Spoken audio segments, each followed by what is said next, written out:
Welcome to Sipping with Maria and Tika G. We got to pay these bills, so let go. Here's a word from our sponsors. Anchor has tools that allow you to record and edit your podcast right from your phone or computer. When hosted on Anchor, you can distribute your podcast on listening platforms like Spotify, Apple Podcasts, and more. It's everything you need to make a podcast in one place. And best of all, Anchor is totally free. Whoop whoop! Boop!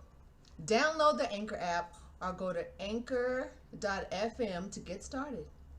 Today.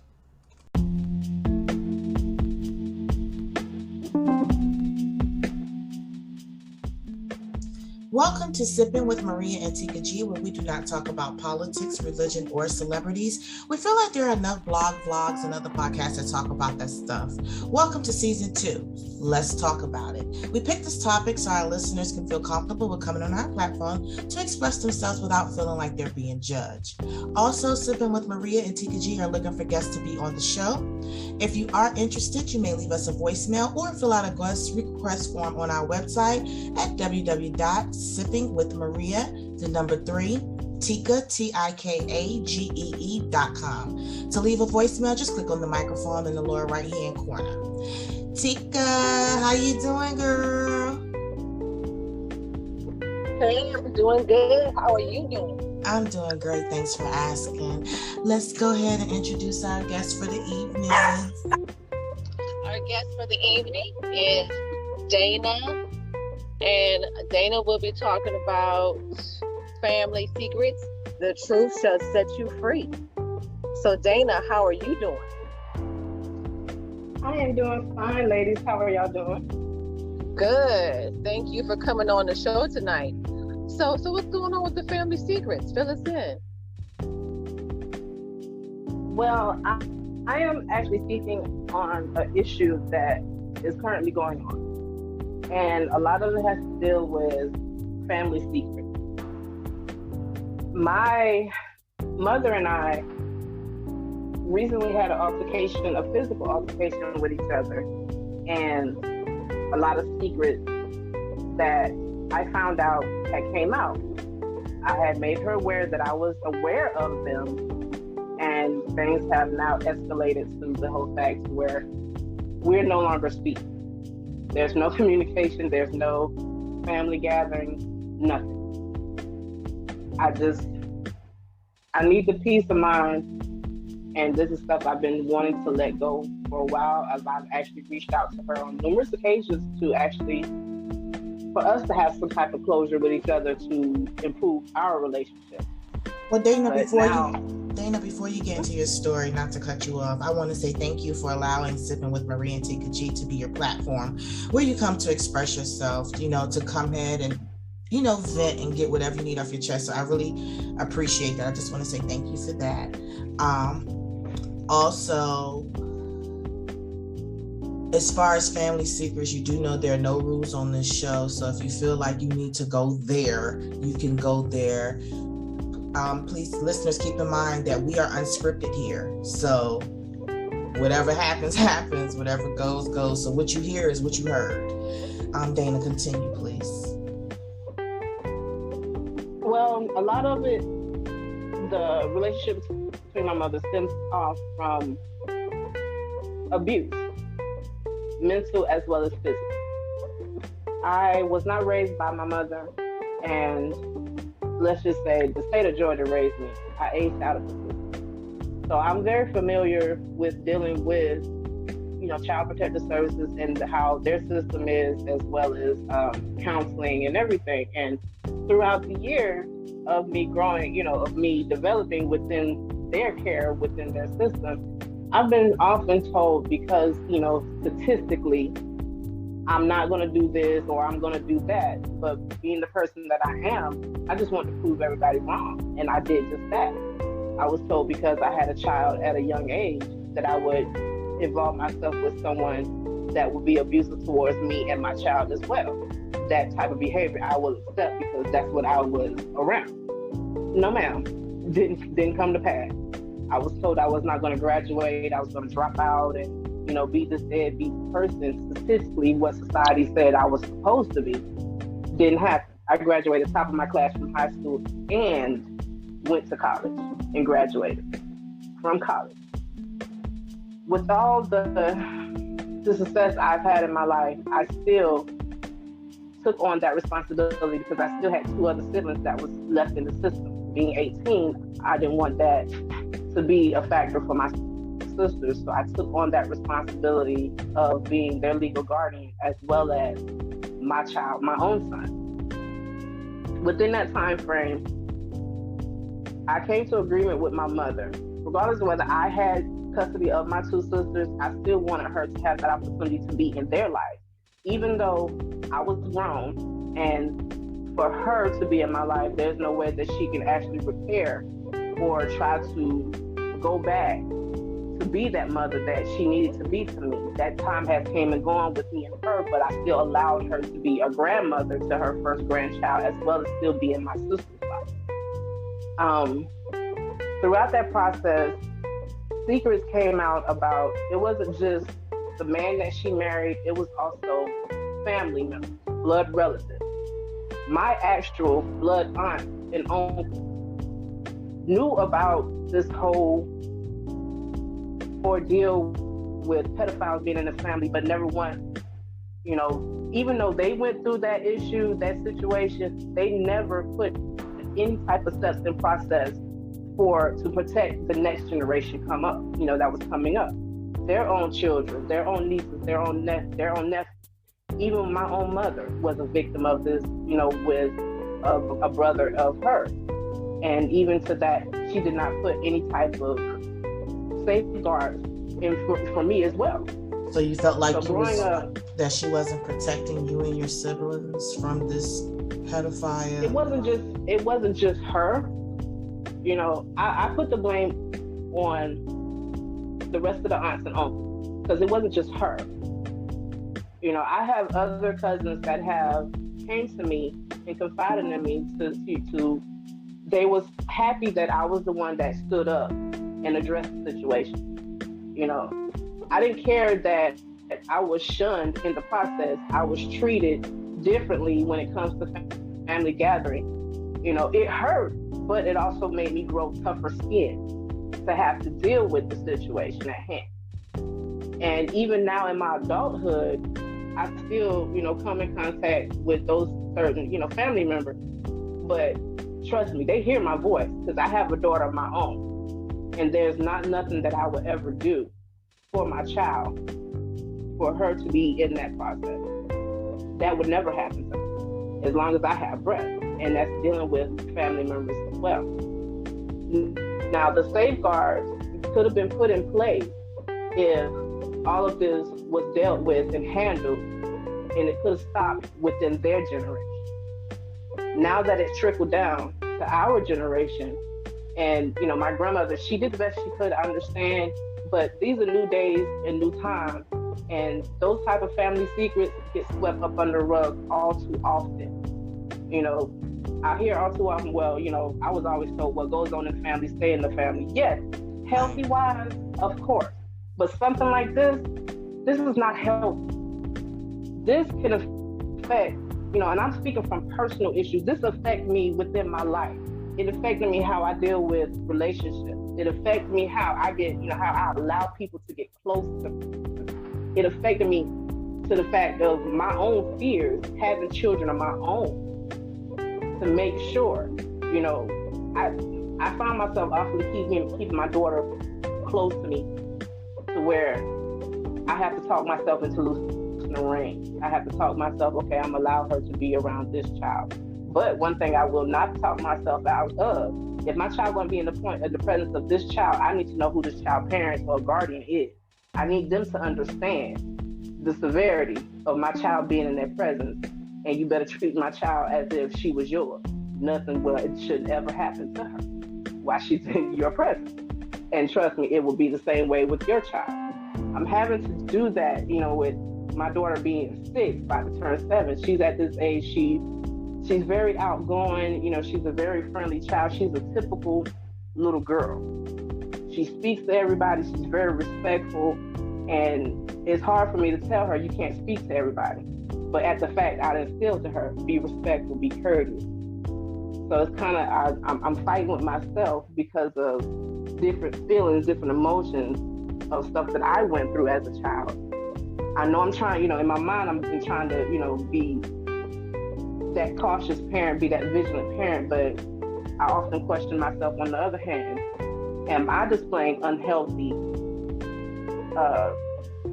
actions to put fear, to instill fear in my own daughter? Instead of fear, I want her to be educated. I want her to know the different types of behaviors to watch, different types of language to be concerned about, and never let a man or a woman disrespect you or talk to you up under your clothes. That's not behavior that you should accept.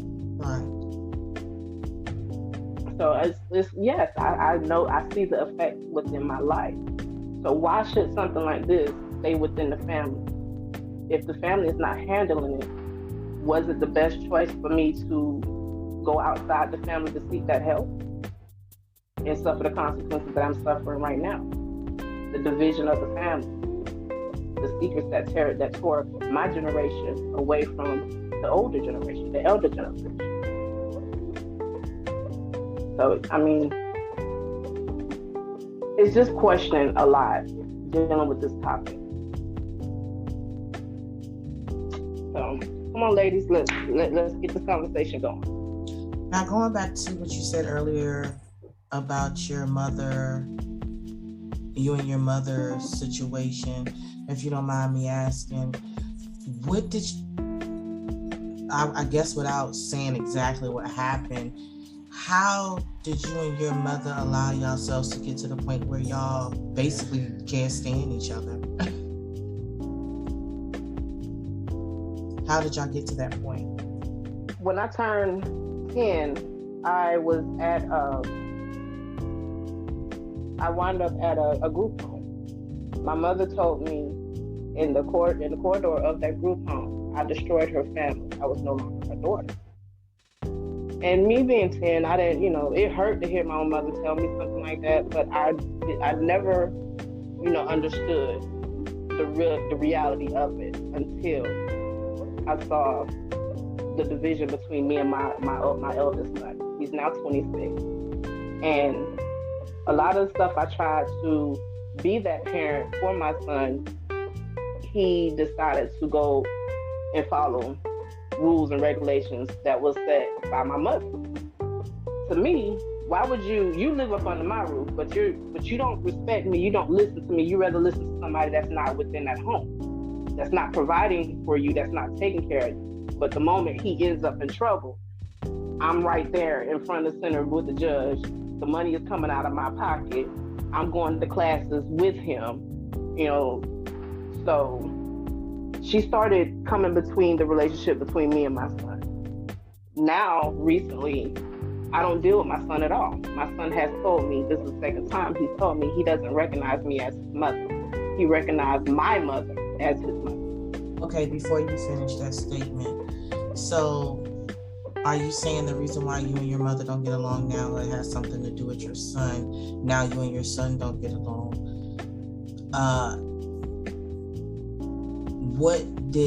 How did she affect, I guess,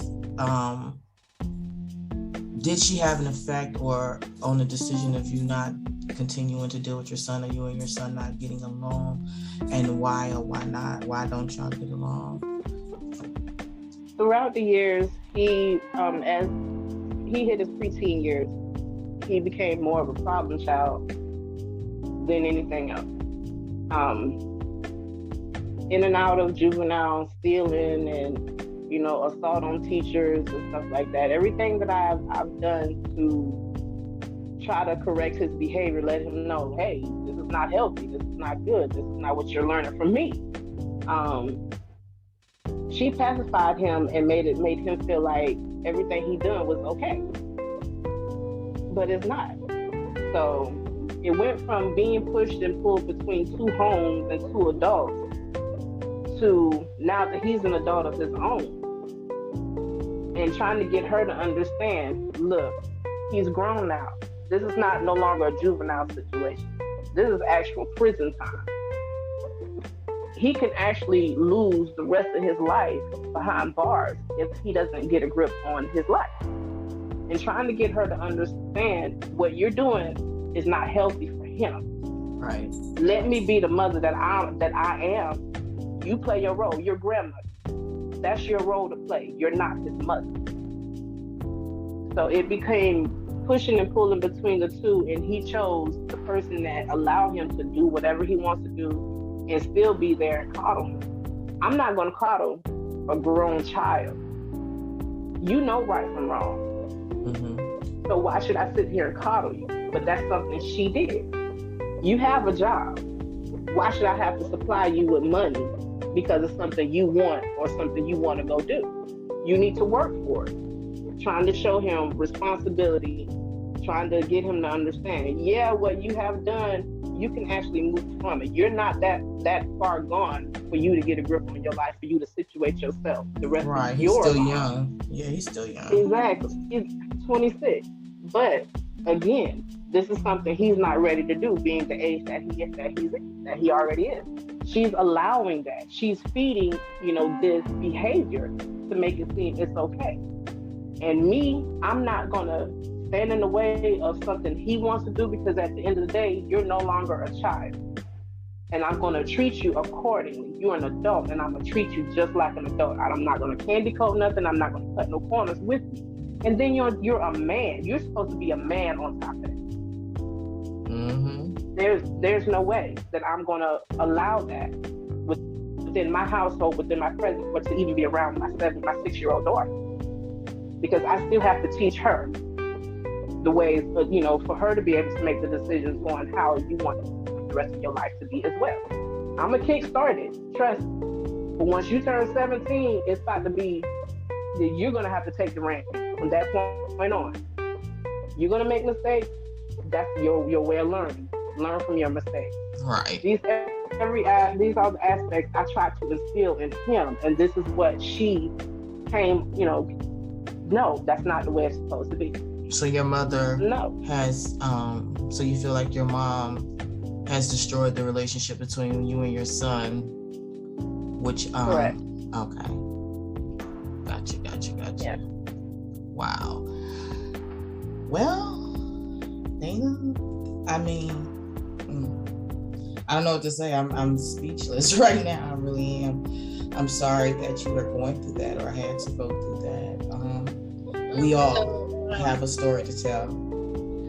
Dana, if I may ask, where do you think that the line crosses with grandparents? Because how some people will be like, oh no,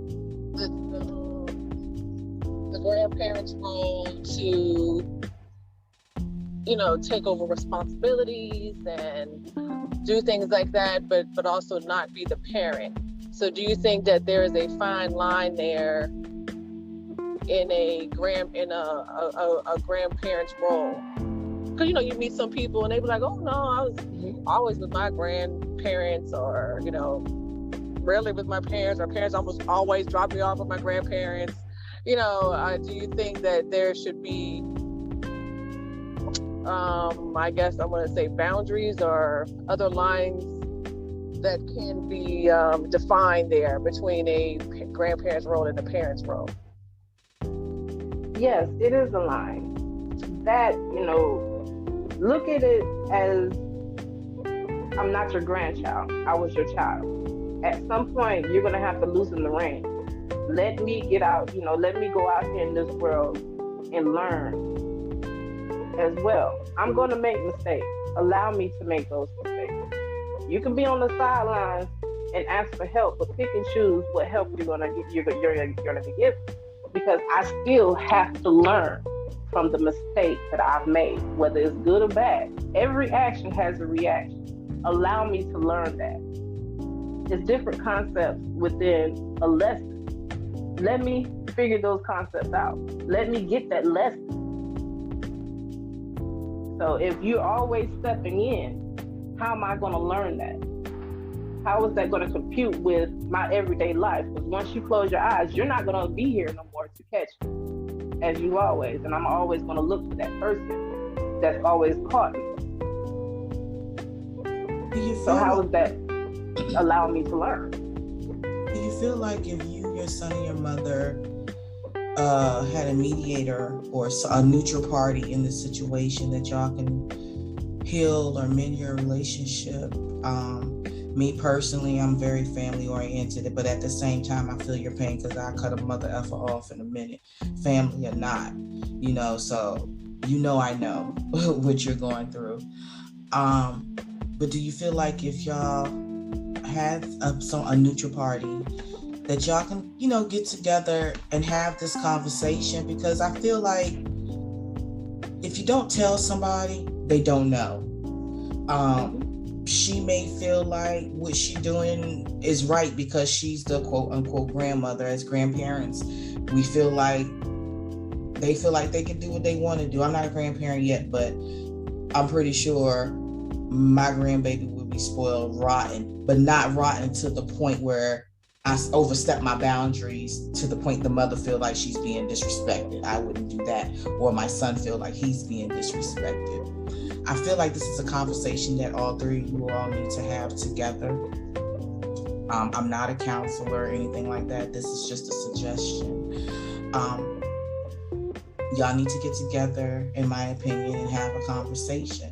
Only if that's what you want. If you want to mend this relationship, then I feel like you should be the bigger person. I know we get tired of being the bigger person and stepping out, but I feel like you should try reaching out and y'all talk about it and tell her how you feel without yelling, without arguing. I'm pretty sure y'all can have a civilized conversation without yelling. And that's what the mediator is for. So you can tell her how you feel, why you feel that way.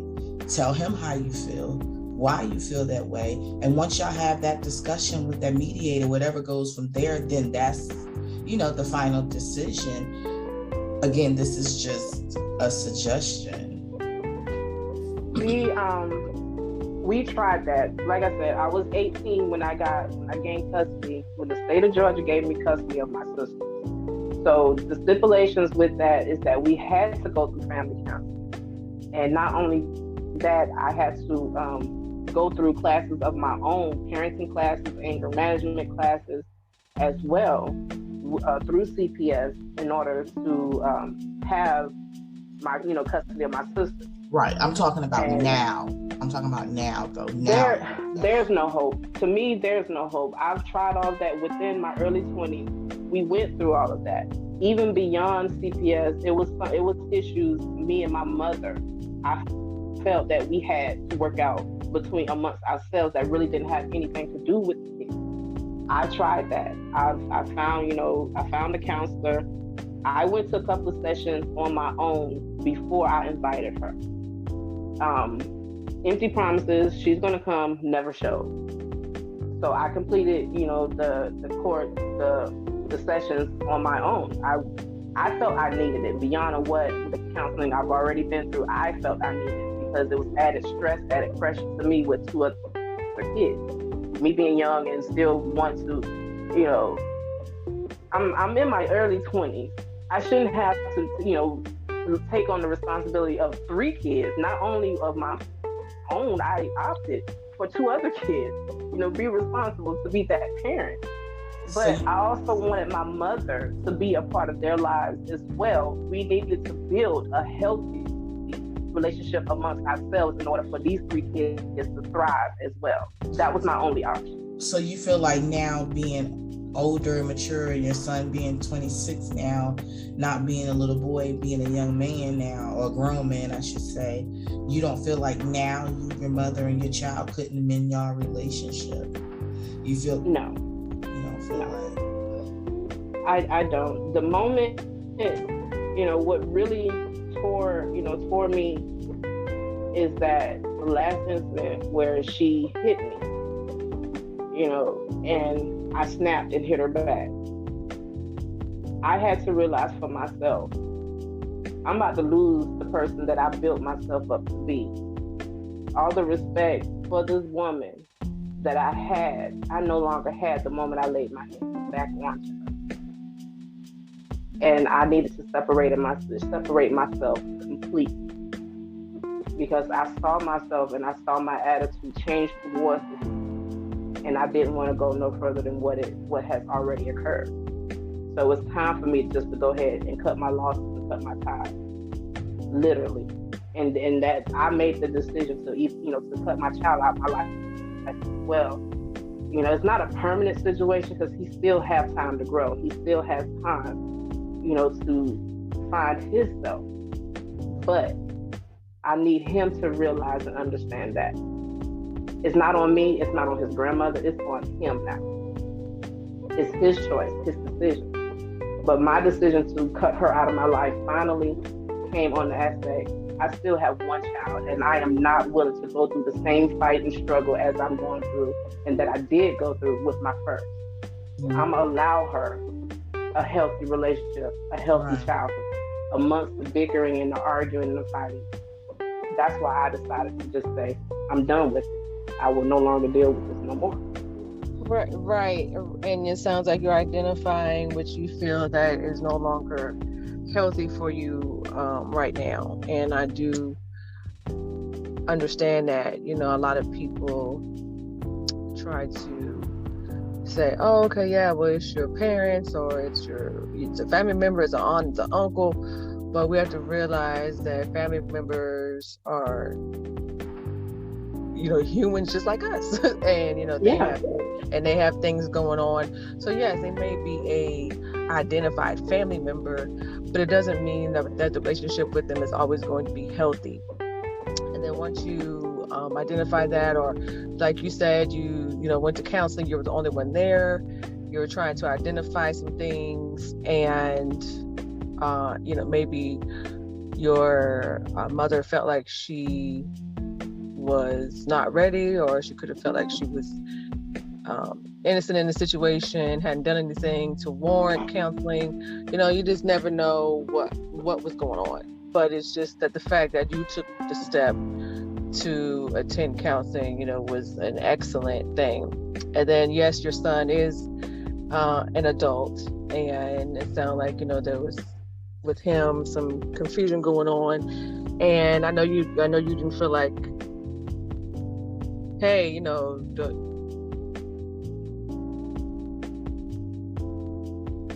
it was a lot of sacrifices that I have made within my life. But I made those sacrifices on the count of wanting some type of family. I don't feel like I have that. Yeah, so it's and I do believe that a lot of people are going through this as well, or have gone through it, or still going through it, because this is an ongoing issue, because it's this happens to be your family, and you do have your feelings, and feelings don't just up and go away about a matter that has happened or is continuing to go on, and you do want people to identify what they did wrong to you, just like you would identify what you feel like you've done wrong in any kind of relationship. So, you want people to say, hey, we'll fess up to what you did as well, so we can get over this, we can talk about this. And it's just not always that way.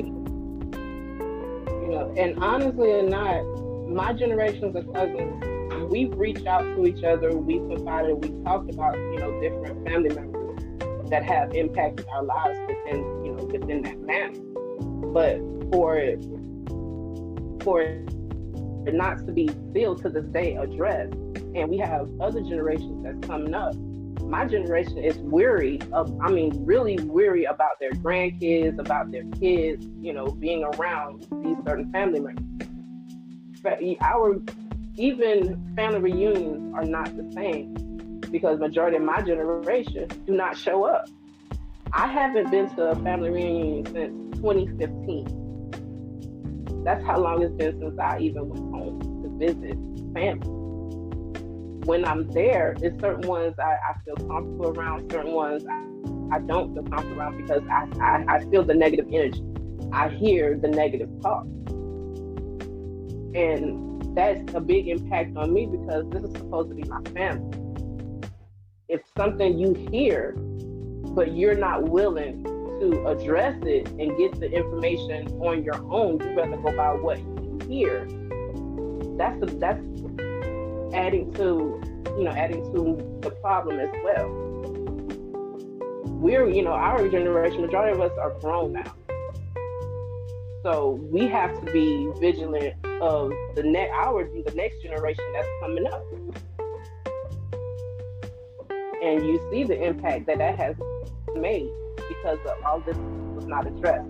I found out through another family member, my own mother was put in the same situation she put me in with her husband, with a brother-in-law. And this same brother-in-law trickled down to her daughter, which was me, the same person.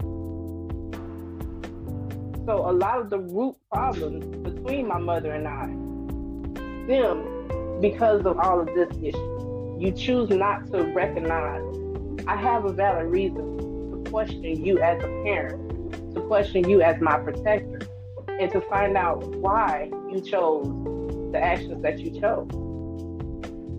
You can't keep a closed eye or a closed mind on this situation because it festers.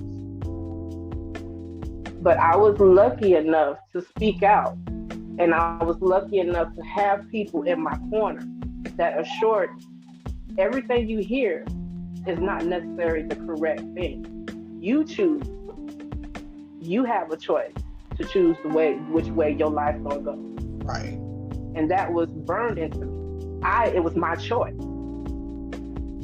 And I wanted my mother to understand that even, just her and I casually talking, I would, frequently bring up stuff, stuff I remember that happened. And she would literally just shut down on it.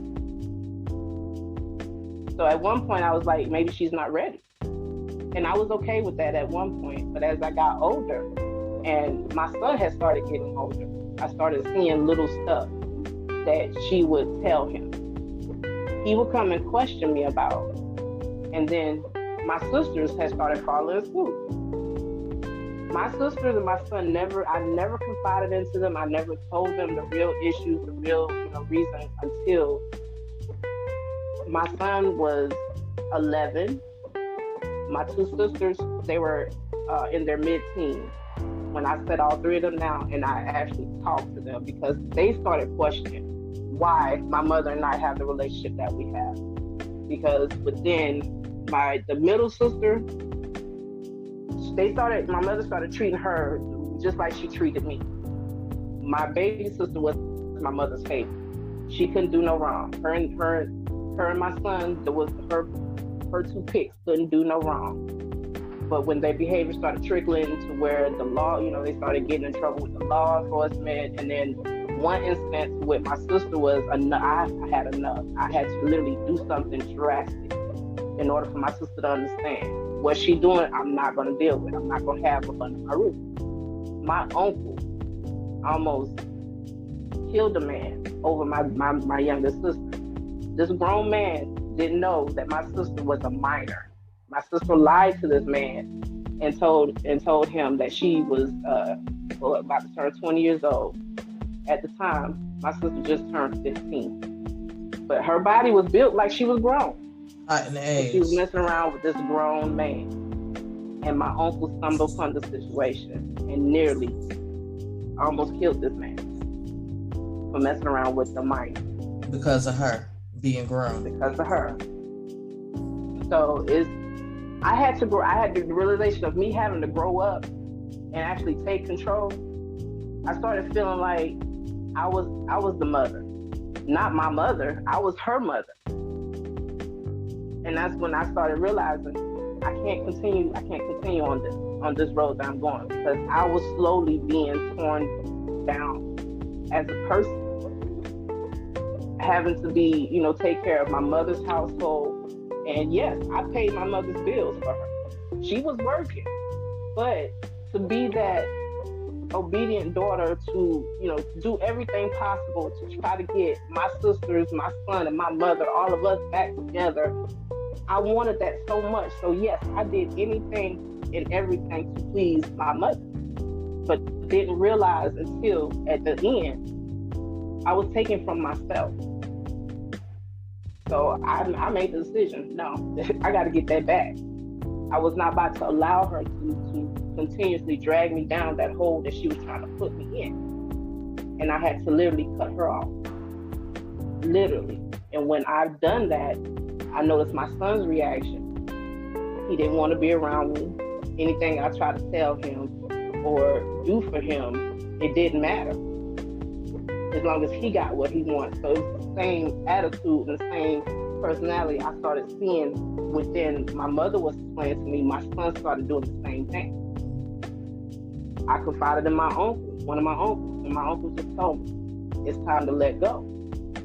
It's time to let him grow up and see for himself. Right. Without you, he ain't gonna make it. He didn't make it. I was taking care of my mother. She got so comfortable with me paying her bills and taking care of her house. It didn't matter that I was taking from my own household. I was taking from the 3 kids that I had in my custody. At some point, what do? I started getting bitter. I started becoming angry. And here it is. Depression had already set in. I found myself having to go back to counseling because I started falling into deep depression. They what really snapped me out of it, within a month, they put me on medication for depression. Had me walking around like a little zombie. My coworkers started telling me, Dana, I don't see the happiness and the joyfulness I always see. I don't see you joking around. I like to joke around. I like, even with the, working in the medical field, the patients I work with, they even started seeing it. And when you have people on the outside that doesn't really know your background, that's actually saying what they used to see you, how they used to seeing you, actually start commenting and telling you what they see and that it's not like you, that's a big wake-up call. Because that means other people around you enjoying the person that they met, the person that they're getting to know, and then all of a sudden this big personality change. It snaps you, it makes you snap and say, what's really going on with me? I have too much negativity around me that's impacting me completely. At some point, you have to let go. You have to. So yeah, it's hard. So now that you let go, and I know that your focus is, you have a lot going on. You have the situation with your siblings and your mother. You have the situation with your mother and your son.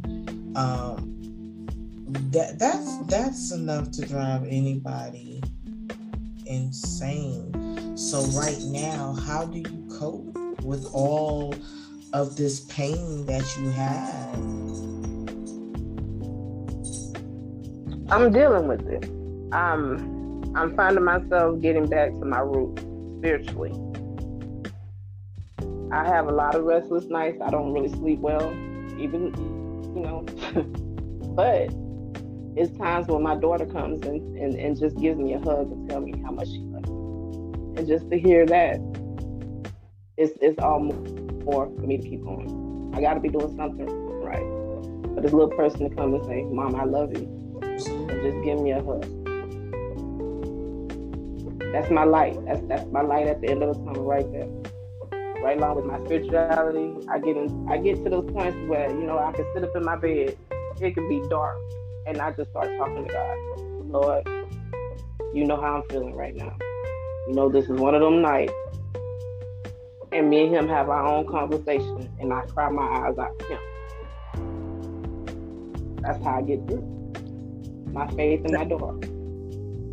I'm glad that you do have an outlet, because I was getting ready to ask you, what do you do for outlet and to cope with these things that have happened? Because, you can't control others or make them see things the way you're seeing them. And some people turn a blind eye to it. They just don't want to. So, but in return, like, how do you cope? And you said your spiritual healing, your daughter being a light. So that's what I am happy that you do have some sort of something that you can turn to for right now.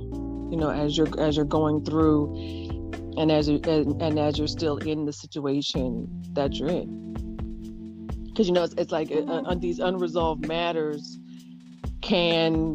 we know that they can weigh us down,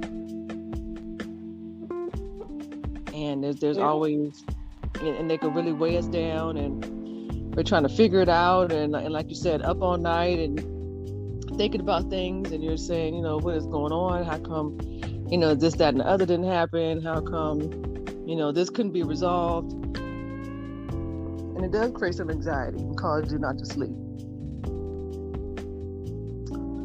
Yeah,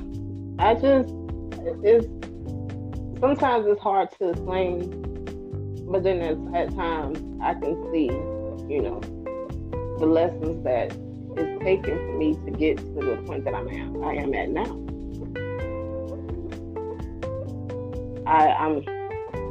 I spend holidays with just me and my daughter.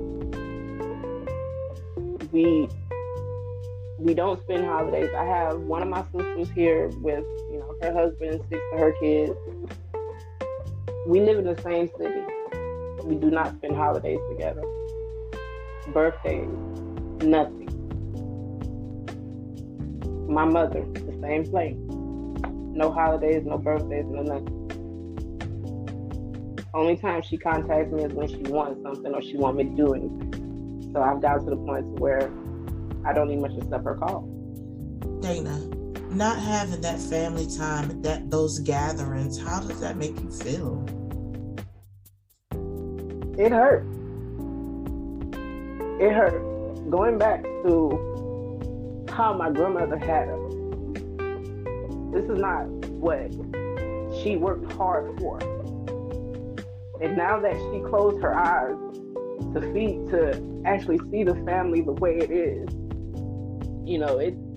even with Deacon and I, we were close as kids. We lost contact, for a lot of years. And that really devastated me because that was my best friend. She was literally my best friend. So when I started having sisters, I was happy I had someone else, to be around, to play with, to grow up with, to teach. Because a lot of stuff, being with Dika, even though we were kids, I learned a lot of stuff from her. And it just, now, being grown, I still yearn to have that family that I've grown to love, to know. But to have my eyes open, to feel as if all of that was just, it was for nothing. Lies. That's literally what all of this was, a family full of lies. Stuff that, that happened that they allowed to be swept up under the rug. Let's go back to I'm sorry, go ahead. No, I was just saying, I don't want my child to grow up with the same, right, the same misleading information or family. A lot of this is nothing but misleading. Right. Let's revisit something that you said also at the beginning. This family member that was, I don't know how to say this a nice way, bothering you. Did you ever reach out to your mom, or you did reach out to your mom? How did she handle it? If you did reach out to her, how did she handle it when you came to her? I did. One of her brothers, biological brother, blood brother, this man would offer me money just to feel on him when he came to visit. She knew about it, but nothing was done. The brother-in-law that was married into the family, an ordained pastor of his own church. He had a church built for his congregation, his wife. This man. Also, this is the same man that felt on her, that rubbed her down. The same thing he did to me, he did to her. She knew. Her own husband at the dinner table told her he only married her to get to me. Every aspect she knew, but nothing was done. Only thing that was done, I was put in counseling. You know, I had certain other family members that tried to convince me that's not what happened. Maybe I'm mistaken, you know. But how can you be mistaken of someone you call uncle? Someone you used to be so happy to see that offers to rub on you. Another uncle that offers to take you to go pick up your baby sister from daycare. You're in the front seat with him and he pulls over and starts fondling on you, holding you down. How can you not acknowledge all of this that happened, knowing that it happened to you? But you still chose not to acknowledge. But you taught me to not allow this to happen, to tell somebody when it happened. And I did exactly what you taught me to do. But you also taught me, if that person don't listen, you keep telling it to somebody else, because eventually somebody is going to listen. So I didn't want my son to go through something like that. And I definitely didn't want my daughter to go through anything like that. I shielded my two sisters from it to ever happen to them. And I just took a lot of it, as long as I could, to the fact that I got tired of going to school with bloodshot eyes. I got tired of people, asking me what's wrong. I even got to the point, I became so shy to even look at somebody in their face, to look at somebody when they're talking to me, because I was fearful of them lashing out to me because of the way I looked at them or how I said something. So I had to break myself down and just keep telling myself I'm doing the right thing regardless of all the negativity that's coming at me. And the thing that really hurt me worse is my own mother turned her back on me when I needed her the most. I needed my own mother to tell me it was okay. And she did completely the opposite. That's what I needed her to understand, how I was feeling. Do you think this... Not that I'm blaming her. Mm-hmm. Do you think that this secret goes deeper than that? Like deeper than your mom? The person... It has to be. The person... It has to be. Mm-hmm. It sounds like the person who's doing this, it may have happened to them or not taken up for them, because as far as I'm concerned, they can get hit by a Mack truck and you know how that goes. In my opinion, I'm feeling like it goes deeper than that. I think it goes deeper than your mom, that this is something that's been in the family for a while. And people, like you said, people are scared to talk about this stuff because you grow up, like you said, what happens in my house stays in my house. Don't be running your mouth. I have seen situations where women have been in abusive relationships and begged me not to say anything. Like, don't say nothing, don't do nothing. You getting beat up on, the kids getting beat up on, the child got a broken arm, but you're so terrified of this person that you don't know what to do. It's like, damn if you do, damn if you don't, because of the statue or because of who this person is. Oh, Governor such and such would never do that. But you don't know. You don't live with this man. You don't know what this man is doing behind, doors. So I can believe even if you did tell somebody in the family, they probably didn't believe you because of who this person was, which is fucked up. I don't put nothing past nobody. I don't, anybody. And it's just so unfair that anybody had to go through that situation. But again, I do thank you for coming on the show to talk about it. It's just so sad that anybody would go through that, and for her to know and not come to your rescue, not help you, not say, not just like you said, just to say it's going to be okay, you know, I got you.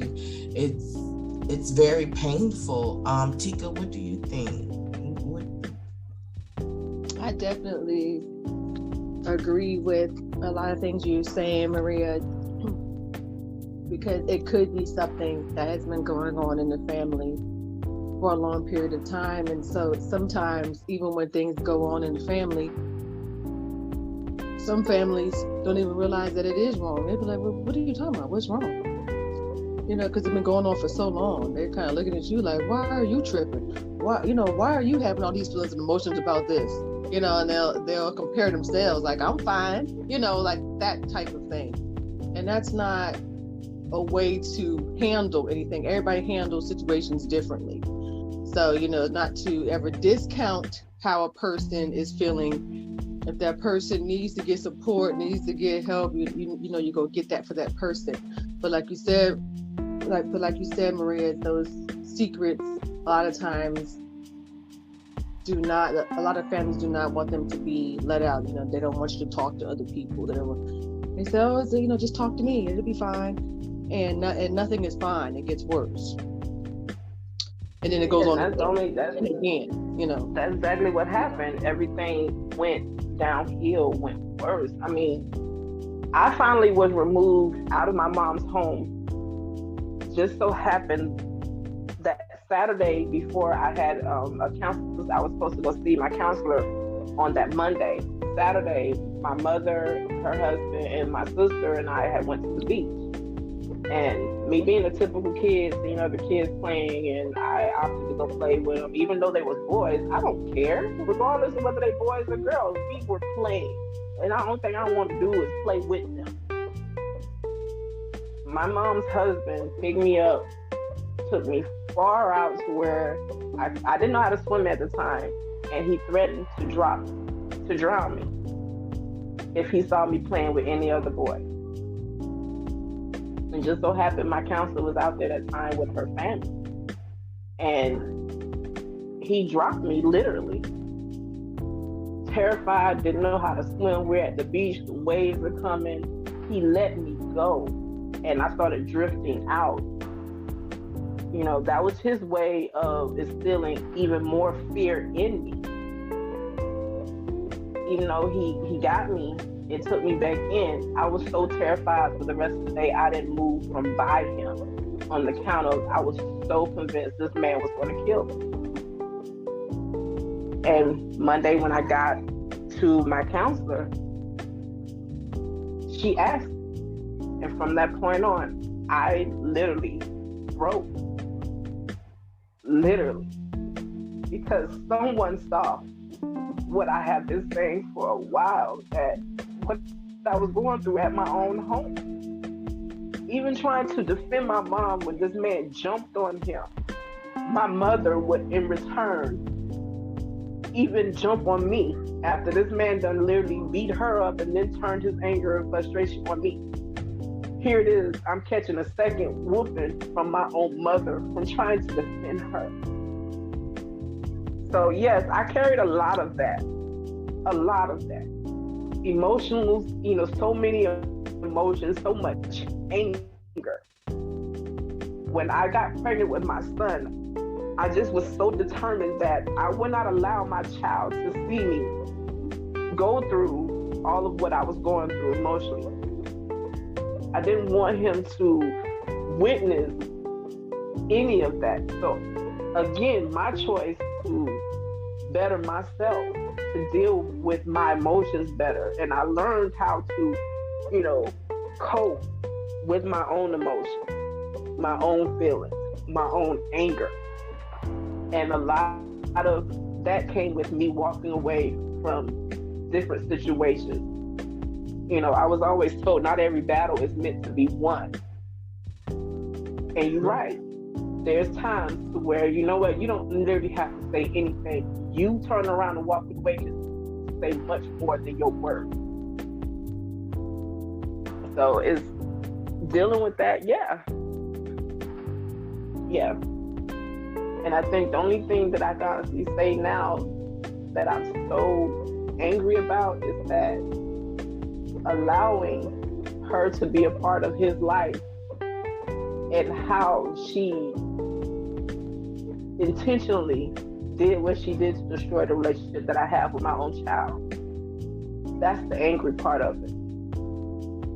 And even though I'm angry, even though I lost that respect for her, instead of allowing myself to put my hands on this woman again that gave me birth, I'd rather just cut ties. I'd rather do that than, be to disrespect her again. So it hurts, even to this day, it still hurts. I want to reach out to my son so bad, but I have to stand firm to get him to understand this is not good, and I'm not going to allow you to disrespect me the way that you're disrespecting. I'm not going to allow it. Right. That's only fair. I do find myself, questioning, am I doing the right thing? Sometimes you just got to take the titty out their mouth. He want to be grown, let him be grown. That's all I can, say. I tell my kids, I love them to death. My kids have a key to my house. I can leave and come home, and my kids' stuff can be all in my house, in my living room. I would not be mad. They can always come home.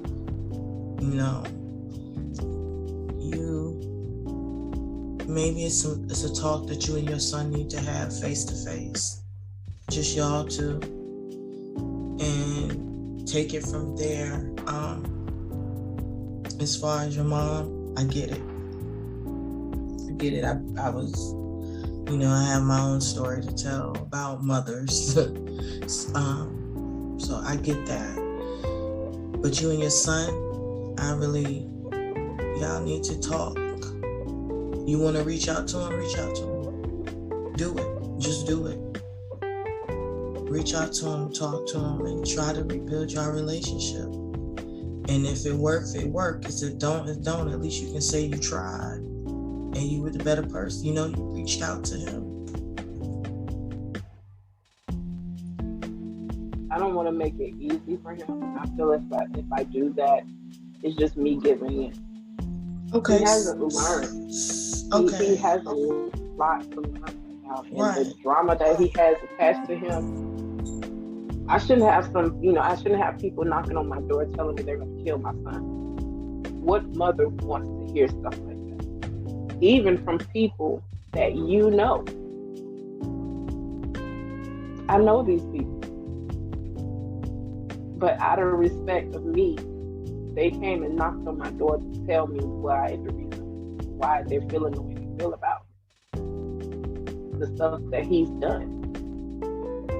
And I can't do nothing but respect that. But at the same time, as a mother, that weighs heavily on your heart to have somebody tell you they're going to take your child's life. That's the heavy weight. But I still have to be concerned about the one that I have here.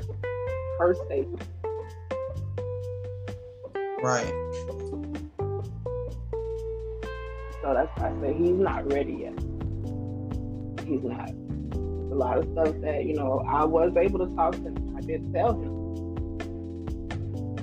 He has to resolve it. I can't do it for you. I can't call these people and talk to them on your behalf.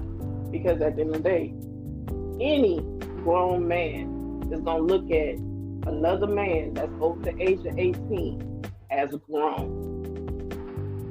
You shouldn't have to have your mom call and talk to you. Right. And the people that I deal with, that's all they're asking for. He say he a man, so therefore he needs to stand up, stand tall like a man, and resolve this issue, not have you come talk to him.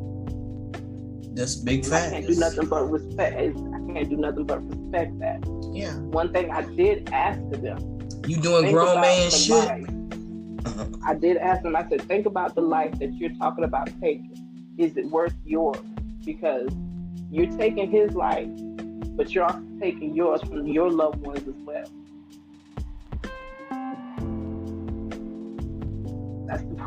What else could I say? Right.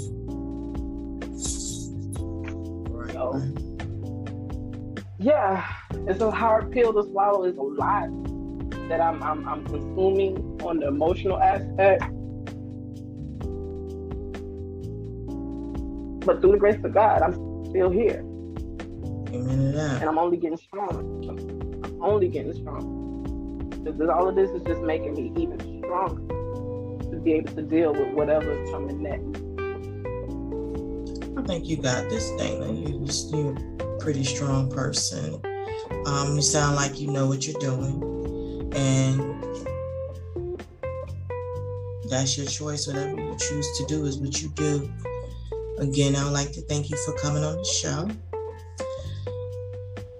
Tika, do you have any thing to say? I would also like to thank Dana for coming on the show and telling your story. I feel like it was very, very needed. I feel like a lot of people have gone through, like I said earlier, and are still going through, just like you are. This is an ongoing issue that I do believe needs to be addressed. And I really do want you to continue your self-care. I want you to continue finding things that make you happy. And if things are meant to resolve with, I'm not going to say time, because I never know what time really brings people, or how much time is needed for certain things. That's for the individuals to know. But I do believe that with time, things can heal. And I do hope to hear more about your journey and to hear about more happy things happening in your life. And also, ladies, before we go, I would like to address these issues happen every day, like you said, but there's a lot of people that don't have the strength and the courage that I have. But there's also other programs and organizations that can help you, that can assist you. It's just a matter of you reaching out and making that first step to get your situation a better, healthy situation. Yes. There's different organizations out here, different programs. And there are some good counselors out here that won't go by statistics, that goes by your life, things that you're going through, that will listen and that can direct you to other organizations that can help you, even financially help if you need that to get out of the situation you're in. I was able to find all of those in Georgia as well as here in Texas. And even with the counselors that I have dealt with here, I can honestly say there's nothing shameful about going to counseling. It can actually help you more than a little bit. Gain a perspective of getting control of your life. Just reach out. It can help. It can make a big difference. Thank you, Dana, for that information. Hi, listeners. Welcome to season 2. Let's talk about it. Again, we picked this topic for listeners like Dana can feel comfortable with coming on our platform to express themselves without feeling like they're being judged. Please keep in mind that Sipping with Maria and Tika G are looking for guests to be on the show. If you are interested, you may leave us a voicemail or fill out a guest request on our website, www.sippingwithmaria3 Tika TIKAGEE.com. To leave a voicemail, just click on the microphone in the lower right hand corner. And again, thank you for listening to Sipping with Maria and Tika G every Thursday at 8 p.m. Eastern Standard Time.